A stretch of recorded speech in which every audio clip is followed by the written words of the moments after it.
You know, we had a couple of speeches we could watch last night. One was the rebuttal speech with Senator Katie Britt, and the other was RFK Jr. And you know, they were very different speeches. And RFK Jr., of course, really hit the positive that you're talking about. I want everybody to just see a little bit of that.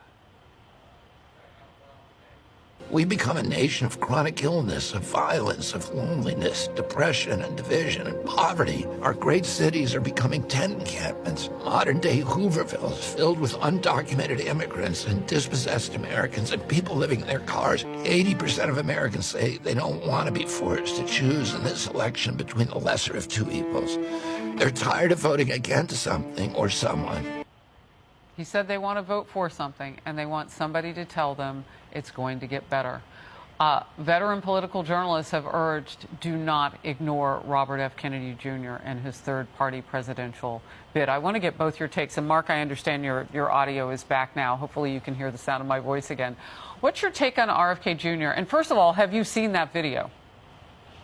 I hadn't seen that video. I could see the direction that he was going. And you have to look at last night as the president took the direction that he was giving a Democratic convention speech. It wasn't a State of the Union at all, that he felt that he was so low that he had to rally his base, and rallying his base would be successful. And in contrast, Kennedy is going to say, I'm coming up the middle here. I don't see that as you, President Biden, that the country's in good shape. I see it as in bad shape, yes, and in search of a new moderate solution. I think, this is an intelligent opening for Kennedy. You know, it's interesting. It's like a reopening for him. He's been around 16 to 20% percentage all along. Now he starts to tick up. And I mentioned earlier on the program that he's reaching the horizon now, Charlie. I mean, if he gets on the ballot in battleground states, he could really be a problem for maybe not even one, but both these candidates. Yeah. No, it's kind of hard to see, because he is such a renegade, it's kind of hard to see, who he is more problematic for. I think ultimately he ends up being far more problematic for Joe Biden, mainly because, obviously he's a Democrat.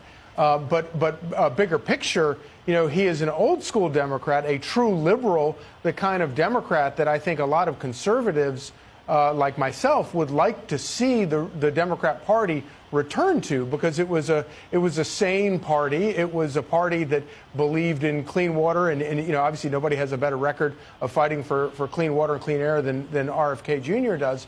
And it's a total contrast with the lunacy that we saw unfold on the floor of the House last night, where the Democrat Party has become the party of war. I mean, they leapt to their feet for talking about all this billions and billions of dollars of funding for Ukraine. And wherever you are on that, the need for that, it's a strange thing to see the entire Democrat, the half of the chamber, lustily applauding for spending $100 billion on a war overseas. It's kind of crazy.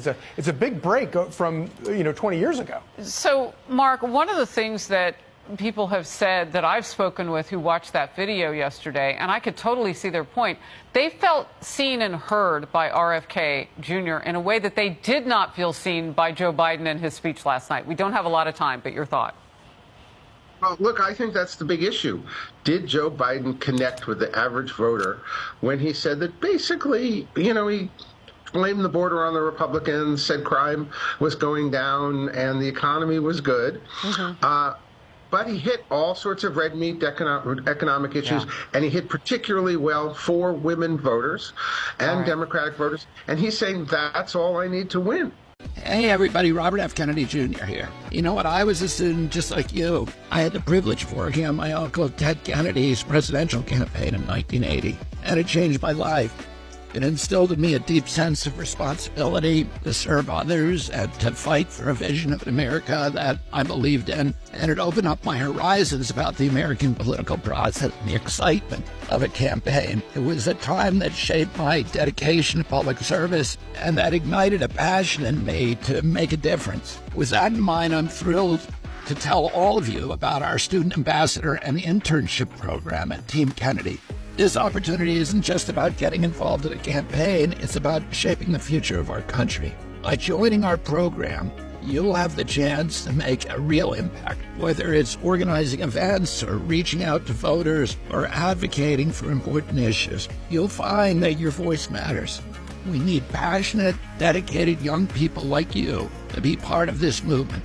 Together, we can create a positive change and build a brighter future for all Americans. So if you're ready to be part of something bigger than yourself, I invite you to join Team Kennedy today. Together, let's make history. From the beginning of our national history, our most visionary political leaders have been warning Americans against the domination of corporate power. Teddy Roosevelt, a Republican, said that America would never be destroyed by a foreign enemy, by a Taliban or by, an Iran, but he warned that our beloved democratic institutions would be subverted by malefactors of great wealth who would steal them from within. Dwight Eisenhower, a Republican, in his most famous speech ever, warned Americans against the domination by the military-industrial complex, by corporate power. Abraham Lincoln, the greatest Republican in American history, said in 1863, during the height of the Civil War, I have the South in front of me, and I have the bankers behind me. And for my nation, I fear the bankers more. And Franklin Roosevelt, during World War II, said that the domination of government by corporate power is, quote, the essence of fascism.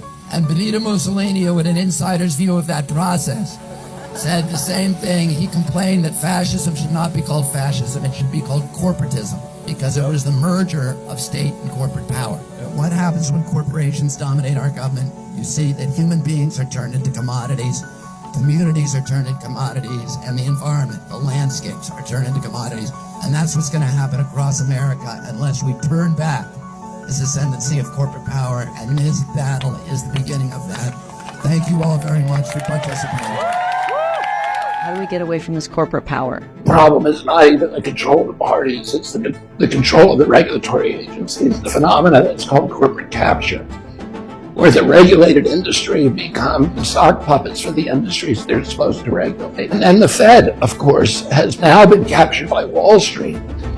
The Fed, which is now, has nothing to do with the interests of the American people. It's all about printing money to enhance the wealth of the group that control it. I've sued NIH, CDC, EPA, FCC, FDA, all of them.